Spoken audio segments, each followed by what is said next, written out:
আসসালামু আলাইকুম, সকলকে জুম্মা মোবারক। পটলগুলো ভাজবো হলুদ, মরিচ, লবণ দিয়ে সুন্দর করে মাখিয়ে নিলাম।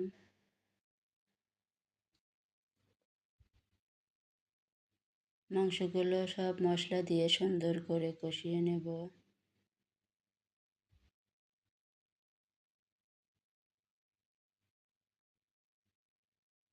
পটলগুলো তেলের ভিতর ছেড়ে দিলাম, ভাজা হয়ে গেল।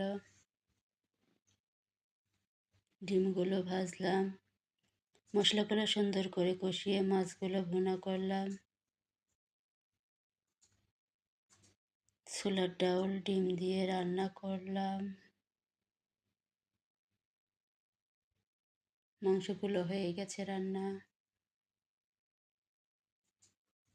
পোলাওর জন্য বেরেস্তা করলাম, হয়ে গেল পোলাও রান্না।